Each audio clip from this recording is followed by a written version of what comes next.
Welcome to the Jill on Money Coronavirus Market Update. It is Saturday, July 25th. You asked for it, we deliver. We are talking about bonds, as so many of you have asked these questions, and we are happy to bring you a great guest. Her name is Kathy Jones. She is Senior Vice President, Chief Fixed Income Strategist at Schwab Center for Financial Research. And in our interview today, we are going to discuss the beauty of the mathematical equation known as bonds. If you have a question about your portfolio and whether bonds should belong in that portfolio or follow-ups, just send us an email, askjill@jillonmoney.com, askjill@jillonmoney.com. Here's our interview with Kathy. Kathy Jones, welcome to the program. Thanks for being with us. Oh, thanks so much for having me. Well, so tell us a little bit about how an English major becomes a bond maven. Well, it was a bit of a circuitous route. I started when I was in college as a runner at the Chicago Board of Trade. I went to school in the Chicago area, and the reason I got that job is I needed a part-time job, and my brother had a friend who worked there, and my brother said he'll literally hire anybody so you have a shot. That's great. Yeah. So I went down there and I was running tickets into the corn pit and soybeans, and I just fell in love with the markets and went on to get my master's degree. And one thing led to another. Wait, you never went back to commodities? I did commodities for a long time, but I haven't done them for probably 20 years now. So you and I share something, because my first job on Wall Street, I was a gold, silver, and copper options trader on the New York Commodities Exchange. Oh, I'm sure we know some people in common then. Yes, some of them are in jail, I presume, but some of them may not be. Some of them are fine. And many of them are just like, sort of playing virtual games with all the money they made. Kathy, how long have you been at Charles Schwab? Almost 10 years now. So first of all, what is it about the bond market that you like? Why do you like covering this market? Well, it's different every day. I like it because it's driven by a lot of the macroeconomic information that's out there. And frankly, the math makes sense to me, where I always try to understand equities and I get kind of tied up in knots because the math doesn't always make sense. It's so funny you should say that, because I feel the same way. That I feel like a mathematical equation I get a coupon, I get a duration, I get all those things. And I even get commodities, which is supply and demand, and also just, crazy emotional stuff. But the idea of stocks, that they are always priced at the, sort of in the long run at the right levels, I don't get that. I mean, I don't get why in the midst of a pandemic that is now flaring up again, at the moment where we could see $600 a week vanish from so many Americans' weekly unemployment insurance, how is it that you think that stocks are just going up? What do you think's going on?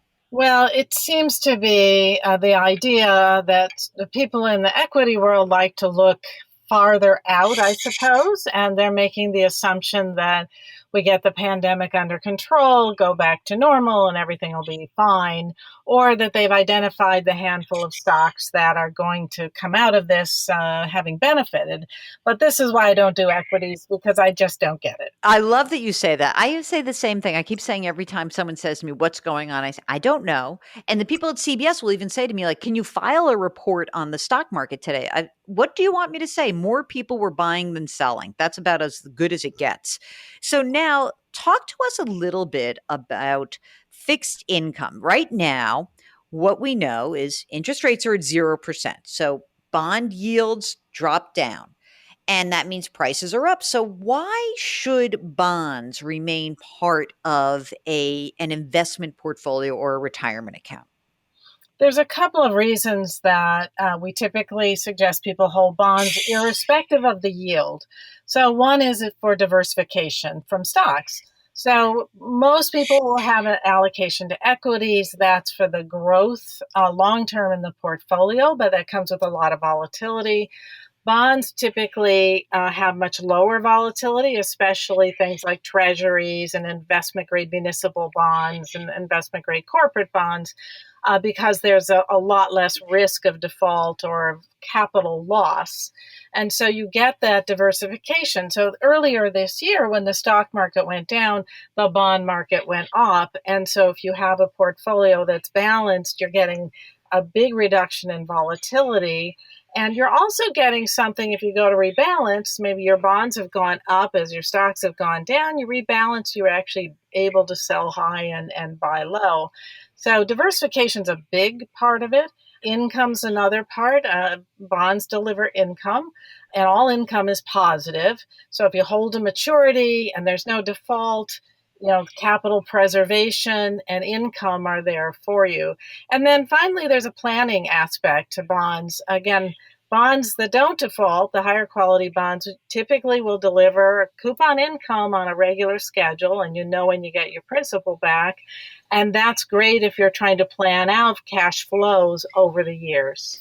So when you look at the individual bond market versus bond funds, and I know that Schwab has a ton of great bond funds and bond index funds. Can you talk about the type of people who you think it would be more appropriate to buy a bond fund or a bond ETF rather than the individual bond? Sure. So, there's pluses and minuses to any way you want to invest. Someone who would be appropriate for a bond fund is someone who's looking for a lot more diversification per dollar invested. So, to have an individual bond portfolio, we typically suggest you need a fairly sizable account to get enough diversification within the portfolio in case there is a default. With a bond fund or an ETF, you're, of course, getting a lot of diversification for every dollar you invest. And then some people don't want to be bond fund managers. They don't want to do credit analysis. They don't want to worry about the duration. They want somebody else to do that. They need the professional management. And that is a big advantage to having a fund. And then finally, you get better pricing. So a mutual fund manager, an ETF, they're buying in big lots and buying maybe hundreds of thousands, if not millions of bonds at a time. They're going to get a better price than an individual investor will going out and buying maybe $10,000 or $20,000 worth of bonds. So some of that pricing, the professional pricing or institutional pricing, can reduce or offset some of the cost of the fee for the ETF or the mutual fund. And obviously, if you're using a bond fund, I'm sure that you would recommend the dividend reinvested into the fund, at least if you don't need it, right? If you don't need it, it's a good idea because you compound the income that way and your total return ends up being higher in the long run. We'll get back to our interview with Kathy Jones, the Chief Fixed Income Strategist at the Schwab Center for Financial Research, in just a minute. We're going to pay a couple bills with our friends from Policy Genius. We talk about life insurance so much on this podcast, and shopping for life insurance, it can be such a drag. It can raise a ton of questions. How much coverage do you need? Which insurance company is the best one for you? How much should it even cost? And at a time when it's more important than ever to have life insurance, it's still too complicated to shop for it. That's where Policy Genius can help. As a life insurance marketplace backed by a team of experts, Policy Genius is keeping track of all of the changes in the market so you don't have to. They'll find you the right amount of coverage at the best possible price without the headache. Policy Genius compares quotes from the top life insurance companies in one place. It doesn't just save a lot of legwork. You could save $1,500 or more a year by using Policy Genius to compare life insurance policies. So if you need life insurance, but you're not sure where to start, head to policygenius.com. Policy Genius will find you the best rate and handle the process completely. They'll get you and your family protected and hopefully give you one less thing to worry about. Try it today. Okay, we're back with our interview with Kathy Jones. So let's talk about the different flavors of bonds. You mentioned the plain vanilla government bonds because the government is not going to go broke, God willing, right? In corporate bonds, there are high yield or junk bonds and there's investment grade. So what is the differential right now in the yield on higher yield versus the boring, safer companies? So in a high yield or a junk bond, you might be getting 5%-ish in terms of yield, depending. There's a range of yields within the high yield market for the upper end to the lower, the very, very junky stuff that's, triple C rated. There's going to be a range in there because there's more risk of the lower rated bonds defaulting. But say you get 5%-ish on an investment grade corporate bond, you get about 100 to 150 basis points over treasuries. You're going to get 2%-ish plus in that sort of an investment. How do you determine, or how would you advise our listeners to determine just how much risk they should take? Because obviously, the whole point of the higher yield is that these are companies that are riskier. So 5% sounds better than 2%, but you're risking that some of these companies could go broke and you don't get your money back. So, what is the right, sort of generalized thought process around the division, say, in a bond portfolio between higher quality, lower quality? What's your recommendation?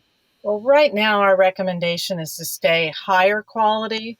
Part of that is because corporations have taken on a tremendous amount of debt. Part of that's reasonable. Money was very, very cheap, so why not borrow it at these low levels if you can employ it in a productive way? But we think a lot of the lower quality companies, these high yield companies, are really at a disadvantage during the pandemic because they have a lot of debt. Maybe their business model isn't working particularly well, so they're at much greater risk of default right now than they might have been pre-pandemic. And we are starting to see those defaults tick up. So in the high yield world, the default rate is over 7% now. We think it could go as high as 9 or 10%. Wow. Yeah, we think we're not through this recession yet, and there's going to be a shakeout. Not everybody gets supported either by the Federal Reserve's programs or by the economic stimulus. So we like staying up in credit quality. If you're going to be in high yield, we think be at the upper tier in high yield. And even within investment grade, we like the higher rated because there is a risk of some downgrades as time goes by. So you're basically a wimp, and I love that about you already. So because that to me makes so much sense. And I know that there's a lot of money being raised by companies. They're going out and borrowing money. And I keep hearing from some of the investors out there that, hey, I don't care. The Fed's going to buy corporate bonds, so I'm okay. What's the misstep in that thinking? Yeah, the Fed's not buying all corporate bonds. So what they have pledged to do is buy investment grade bonds and a handful of high yield bonds that they call fallen angels because they were downgraded from investment grade to high yield after the pandemic started. So after March 23rd. So there's a handful of bonds there. And the reason the Fed committed to doing that is that these are often very large companies that have a lot of employees, and they wouldn't have been downgraded to junk had it not been for the lockdown, the shutdowns that we went through. So they want to provide them support because they don't want to see hundreds of thousands of people laid off from these companies. So the Fed's buying investment grade corporate bonds with maturities only out to about 5 years, and a handful of high yield bonds and a handful of ETFs to provide liquidity to the market. So there's a lot of bonds that aren't going to get that support, and the Fed's not necessarily going to bail them out. So right now, in the initial stages, the market said, oh, great, the Fed's buying corporate bonds, just buy everything in sight. Now, the prices have gone up, and not everything is going to survive. Not every company is going to survive this. So we'd be much more careful now than, say, in March when the Fed was initiating this. Okay, I hope you have a great Saturday. The second part of our interview with Kathy will air tomorrow. We're going to talk big picture, the economy, and what Kathy sees as the future for the second half of the year. So remember, please, as you go out and about, it's the weekend. I know you're going to see your friends. Please, please, please wash your hands, wear your masks, maintain your physical distancing, lift somebody up, put your hands, metaphorically, on someone's back. If you need any help from us, you put your hands on our backs, we'll put our hands on your backs. Send us an email, askjill@jillonmoney.com. We'll talk to you tomorrow.